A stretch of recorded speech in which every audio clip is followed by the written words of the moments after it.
We're in the way of God, chapter 5, and we're going to work through paragraph 1 and 2 if possible. We can possibly get that far. Here we go. And it's called the spiritual realm. Now we're going to dive in a few things that some of it might be a no-brainer to you. It's pretty obvious. But what I'd like to do is to broaden your thought process about the enormity and the complexity of creation and the created realm, the created world that we live in. It says in chapter 5, paragraph 1, creation in general consists of two basic parts, the spiritual and the physical. We know that, pretty general. The physical is that which we experience with all of our senses, and thus, in turn, is divided into the terrestrial and the celestial. The celestial includes such heavenly bodies as stars and their planets, and the terrestrial includes everything in the lower sphere of the earth, water, atmosphere, and every detectable thing they contain. Now, the spiritual contains all entities which are not physical and which cannot be detected by the physical means. These, in turn, are also divided into two categories, the soul and the transcendental beings. Now, we'll get into what this exactly means, but I would like to just quickly expound on this idea. I've got a short video. We probably won't go through the whole video. It's about 4 minutes long, but it talks about atoms. Now, why do I want to bring up atoms in this conversation? Simply because atoms live or exist at such a level that we know everything everything in creation is made up of atoms. We can't see them. We can't even understand how small of a particle this is. When you see the video, you should get a good idea of how many trillions and trillions of atoms exist in just small objects. If the physical world exists at that level, in which there are depths of information and things that we have no clue, we can't even wrap our brain around some of these concepts, like black holes and matter and space. It's hard to wrap your brain around some of these things. If that exists in the physical realm, then what do we have in the spiritual realm? And that's what I want to do to open this up. So we're going to go to this video, and we're going to watch part of this. This is talking about atoms. Atoms are ridiculous and unbelievably small. A single human hair is about as thick as 500,000 carbon atoms stacked over each other. Look at your fist. It contains trillions and trillions of atoms. If one atom in it were about as big as a marble, how big would your fist be? Well, about the size of Earth. Still hard to imagine? Let's try something different.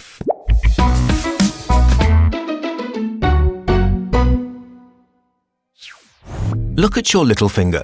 Imagine that its tip is as big as the room you're sitting in right now. Now, fill the room with grains of rice. One rice corn represents one cell of your fingertip. Now let's zoom in on the rice corn. And now, one cell is as big as the room you're in right now. Let's fill it with rice again. This is about the size of a protein. And now, let us fill all the empty spaces between the rice corns with fine grains of sand. This is roughly how small atoms are. What is an atom made of? Let us just pretend that atoms look like this for a minute to make it easier to understand. An atom consists of three elementary particles: neutrons, protons, and electrons. Protons and neutrons bind together and form the atom core, held together by the strong interaction, one of the four fundamental forces in the universe. They are made from quarks and held together by gluons. Nobody knows exactly how small quarks are. We think they might literally be points, like in geometry. Try to imagine them as being zero-dimensional. We suspect that quarks and electrons are the most fundamental components of matter in the universe. Electrons orbit the atom core. They travel at a speed of about 2,200 kilometers per second, fast enough to get around the Earth in just over 18 seconds. Like quarks, we think electrons are fundamental particles. 99.99999999999% of an atom's volume is just empty space, except that it isn't. What we perceive as emptiness is actually a space filled by quantum fluctuations, fields that have potential energy and build and dissolve spontaneously. These fluctuations have a fundamental impact on how charged particles interact, but that's a topic for another video. How much space do the core and electrons actually fill? If you were to subtract all the spaces between the atom cores from the Empire State Building, it would be about as big as a rice corn. All the atoms of humanity would fit in a teaspoon. There are extreme objects where states like this actually exist. In a neutron star, atom cores are compacted so densely that the mass of 3 suns fits into an object only a few kilometers wide. By the way, what do atoms look like? Well, kind of like this. Electrons are like a wave function and a particle at the same time. We can calculate where an electron might be at any given moment in time. These clouds of probability, called orbitals, are where electrons might be with a certainty of 95%. The probability of finding an electron approaches 0 the further we get away from the atom core. But it actually never is 0, which means that, in theory, the electron of an atom could be on the other side of the universe. Okay, wait a second. These strange thingies make up all the matter in the universe. For many dozens of known elements, you don't need many dozens of elementary particles, just 3. Take 1 proton and 1 electron, and you have hydrogen. Add a proton and a neutron, you have helium. Add a few more, you get carbon. A few more, fluorine, even more, gold. And so on. And every atom of an element is the same. All hydrogen atoms in the universe, for example, are the same. The hydrogen in your body is exactly the same as the hydrogen in the sun. Do you feel confused right now? We certainly do. Nothing on this scale of the universe makes any sense in our world. And we've not even begun talking about quantum mechanics or the particle zoo, which are even stranger. Our model of atoms has changed a number of times since we first conceived it, and the current one will certainly not be the last. So let us support scientists and research and wait for the next wave of mind-boggling new information about this strange world that is the basis for our existence. Okay, now look, I realize we're going to watch this and you're going to go, okay, what is the significance of all of this? Look, at this level, unless you've had the type of training and education to understand what this guy's talking about, could be just gibberish. You just don't know. It's hard to even fathom it. I read one article on the atom when it was talking about how that the atom, the neutron, can be separated by millions of light years away from that particular nucleus. I mean, it's trying to fathom that. And now science is figuring out that whatever is done at the core affects the nucleus that is far away. It's like they're still connected, but in time and space, they're separated completely apart from each other. I just don't even, it blows my mind. So the idea is this, is if we know that these exist in the physical world, and we understand that the spiritual world consists of two sort of, two categories, and that is the soul and transcendental beings, then we understand that the world that the Creator put together is very complex and hard for us to understand. Now look, there are people out there who will throw out all kinds of concepts and ideas. We do learn a lot of things from the Zohar, from the Midrashim that sheds light on these things, but it's hard to fully know and understand something you cannot see and analyze. Period. Let's go on to see what he says. He says, souls comprise of a class of spiritual entities created to be put into the physical bodies, to be joined and strongly bound to these bodies, acting upon them in order to perform various functions in them and at different times. Now, transcendental beings comprised of a class of spiritual entities that are not created to be put into physical bodies. These, in turn, are also divided into two categories. The first category consists of forces, and the second of angels. So we have these two separate forces. They are spiritual entities that do not possess or cannot be in a human being.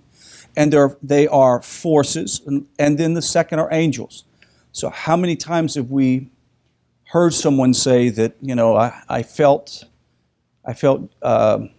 God direct me in this particular path? That would be considered a spiritual force, or it could have been an angel that's sent to you to help to get you to a certain place, because all of these are servants of creation, of Hashem. So if that's the case, then everything that God made is subservient to the Creator Himself. Even that which is bad and negative is a force that the Creator allowed to come so that we could understand free will. And that's a whole nother different story. These transcendental beings also exist on different levels. Each type have its own laws and a distinct nature depending on its level and a place in the general scheme.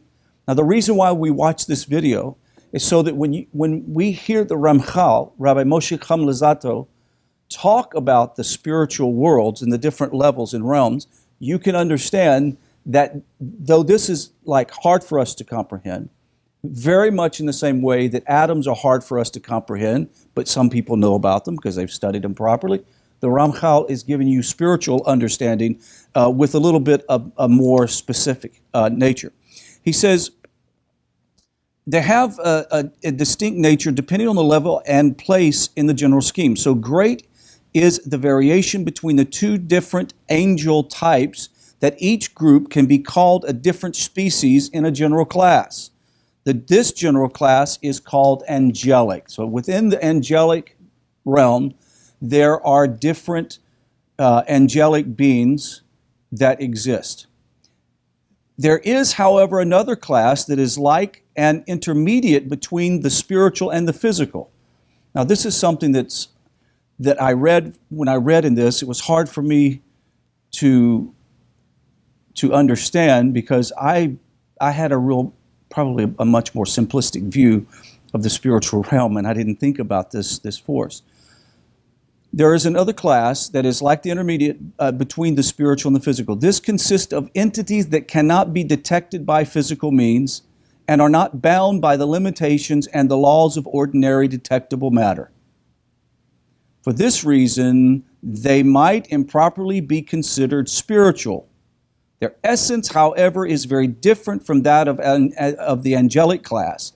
Even though they may resemble them in some ways, these entities also have specific attributes and unique limitations based on their true nature. They are therefore considered a separate class, namely demons. This class also contains certain individual types, where each type may be considered a separate species along in the general class. I was watching a documentary on some type of, demonic activity in a home, and they brought an expert in the area, and the person said that, asked the person that was being taunted by this thing whether they were a drug abuser, and the person denied it. It was a teenage girl that denied that she was a drug abuser. And he said, because he knew that by the description of this thing that would taunt her, that this was some type of entity that preys on people that are drug abusers. Now, you and I both know and have been told by the sages of blessed memory that evil forces are meant to cause you to do tshuva, repentance, right? So this thing comes out. It's a horrible, smells like sulfur creature that will torment you. And the whole purpose is to get you to repent. Now, this guy didn't say this because he doesn't understand that concept. So she explains it, she denies it, and then later on, after this thing kicked it up a notch, and started abusing her. She finally confessed to it and went and got help, went to drug counseling, and beat the addiction, and this entity left. Now, see, I can't even wrap my brain around that, right? Because that's not something that I've actually heard.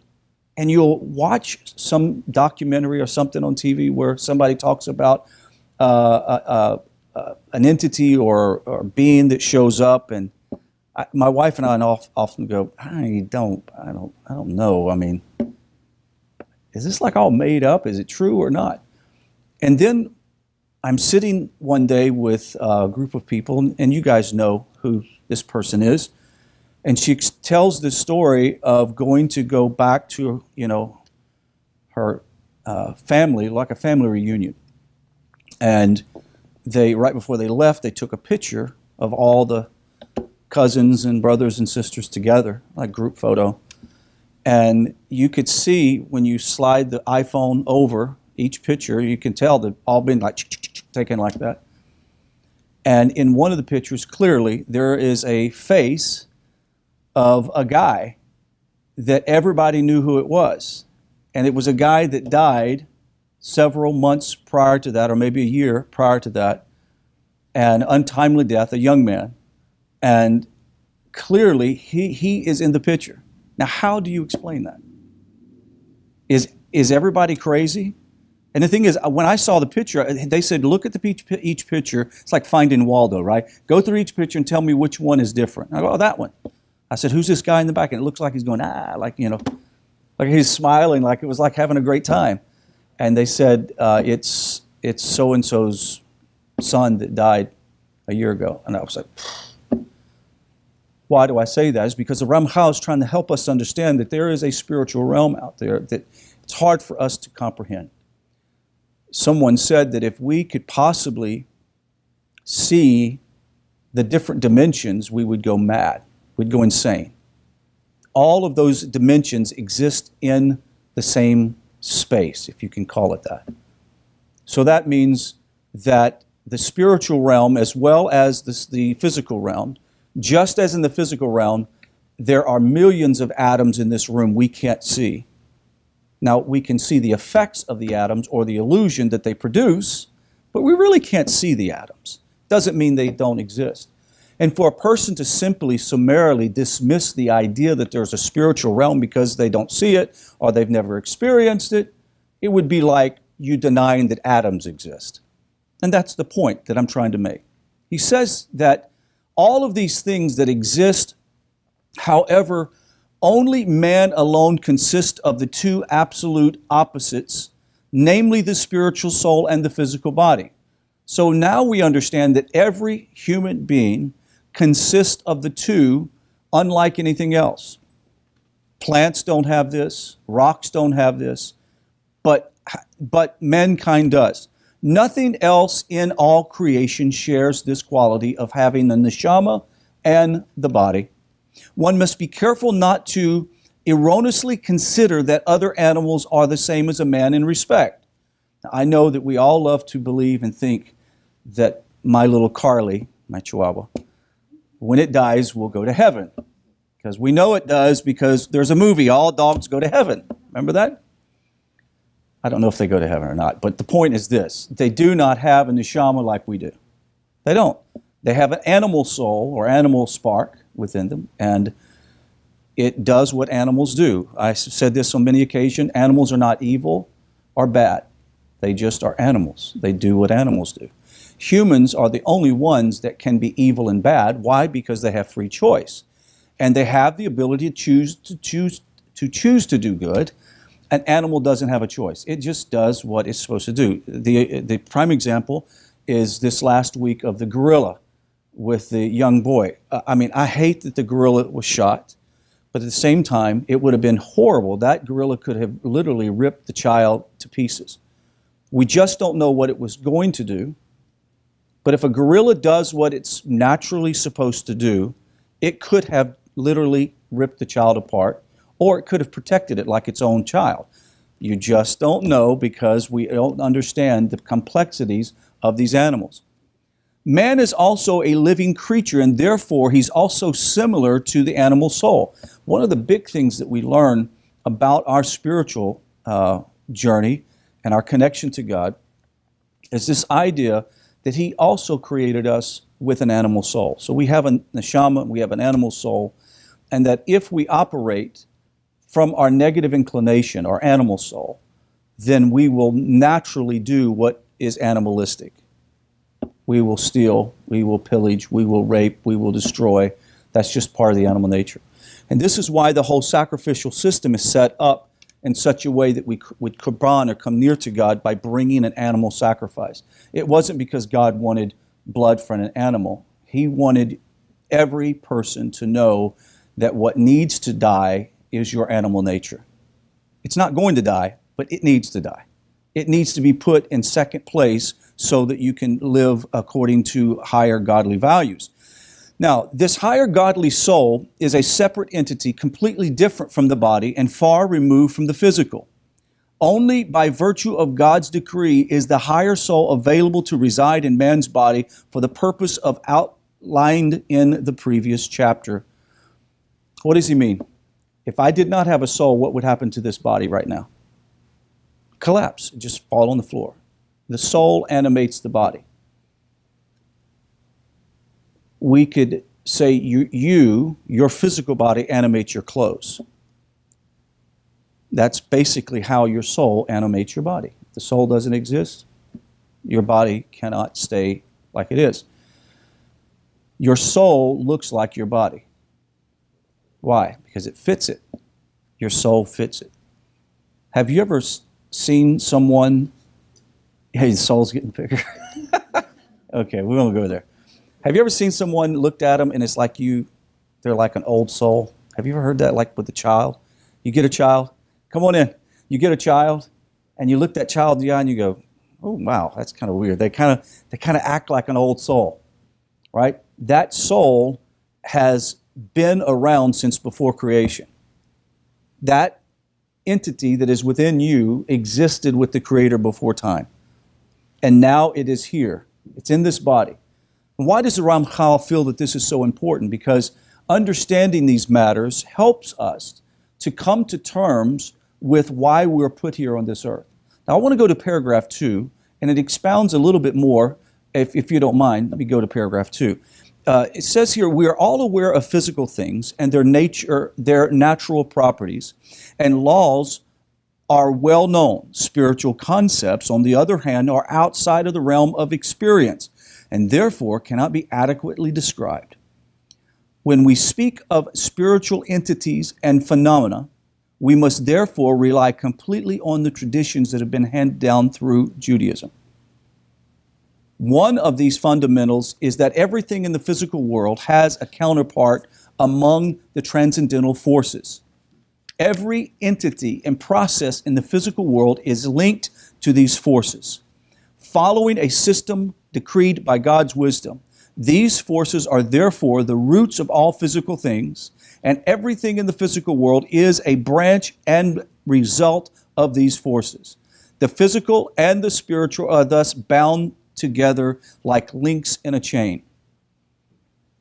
If you've read Rabbi Alon Anava, or saw his lecture on when he died that time and went to the other side, he described this transition period of following the cab on the way to the hospital, because he was in the back seat of the cab, and he describes when he would pass through, because he was like floating above the cab, and when he would pass through a building, a pole, or whatever, when he would pass through it, he could see the matrix that physical thing was being held up with.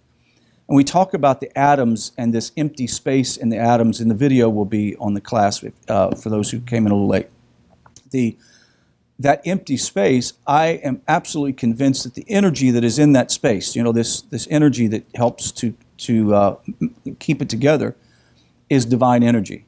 It's the divine energy that sustains everything in the world. And so he says when he went through these objects, he could see the matrix and everything was made up of the Hebrew letters. I can't even comprehend that.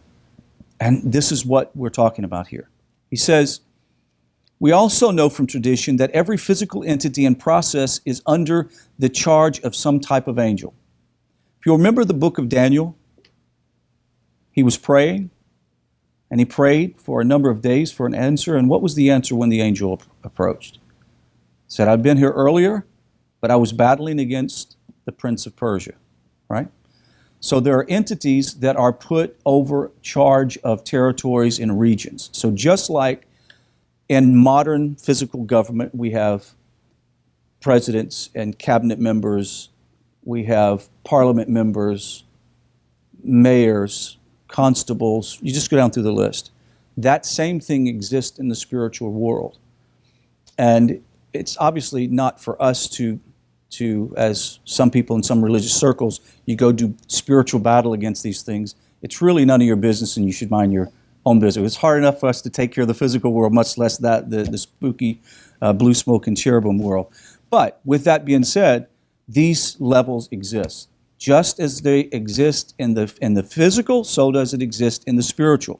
It says, we also know the angels have a responsibility of maintaining the natural order as well as bring about change according to God's decree. Okay, now we're getting into something here we got to understand. So these entities and angelic beings that exist and forces that exist in the spiritual world that cannot or does not possess a human body, it doesn't need a human body. It merely does the work of the Creator. So when the Creator makes a decree, for example, over a particular area that judgment has come, how does judgment usually come?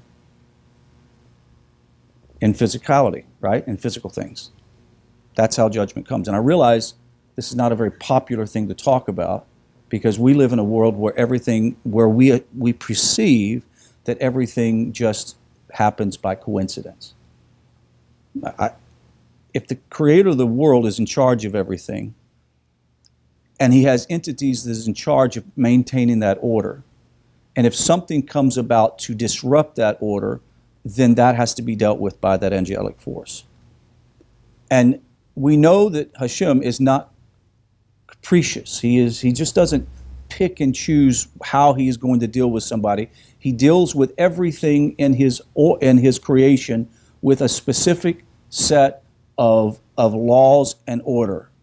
We call it the laws of nature, but it's just the laws of God. There are laws of nature that we have discovered over the times of history and research and science. We've understood how things work, and these laws are immutable. It's like this is just the way it works. If you drop something here on Earth, it falls, and it falls at a certain speed. Whether you drop a bowling ball or a feather, you understand these concepts are here that are like the laws of creation. And if anyone attempts to step outside of the laws of creation, you suffer the consequences of it. Well, the problem is as the Ramchal said, we can't see the spiritual world. It's hard for us to comprehend it. So when you begin to speak in terms of there are laws of God that affect the spiritual world, they think you're crazy, right? It's like, what do you mean? Come on. What's the proof of that? Well, those of us who have embraced our love for God and love for Torah have come to this very profound conclusion. The closer you draw to God and the more you begin to try to operate your life within those laws, how do I speak to people? Not to speak evil against other people, not to judge people, but to judge favorably. The way I dress, the way I look, the way I conduct myself, all is by the commands of God. Things begin to change in your spiritual world. And also things change in your physical world. I reminded someone who has been having a tremendous amount of health problems and contacted me today. And I said, well, remember that on Shabbos, when you get ready to do the blessing over the wine, with full intent, understand that the Talmud tells us that when one takes a full glass of wine, and with full intention, when you bless that, say the bracha over that wine, that at the end, with intention, if you say that with its fullest meaning, that God will expand your borders. And you go, what does that mean, expand your borders? And what it actually means is what is normally this is your abode and possession, He will expand your abilities, your wealth, the goodness in your home, what you accomplish, how you accomplish those things. These are laws that I can't even begin to describe to you how they make sense, but these are laws that have been passed down through the tradition that comes from Moses. And with that being said, there is an impact of the spiritual world. There is something to the spiritual world. Though we can't understand it, God has given us a book called the Torah that helps us to understand the nature of these things and how to operate within those things. Though we have not, when we're born, your mom doesn't sit down and try to teach you the laws of nature, right? I mean, if you did, I don't even know if it would work. But the way you teach them is by them making mistakes, like don't run in the house with a knife, okay? There are laws that if you do that, you're going to follow the consequences. And you learn over time. I really do believe that much and every human being, I'm talking about forget about Jew, non-Jew, righteous, whatever, but every human being that is alive in this world and has always lived in this world can, by normal observation of his or her world, live a good, honest, pure life and please God and not even know that they're doing it. Why? Because they've learned that there are sort of spiritual laws that work. They don't know it's spiritual laws. They just know, for example, don't jump off a cliff. They also know don't badmouth your neighbor and talk bad about him because there's going to be a consequence to it. You disrupt the unity that exists in your community. So with all of that being said, we've dove into the 5th chapter. We've got two paragraphs down, so we'll knock out another 2 next week. But I'd like to go into a Q&A session or comments if you have anything.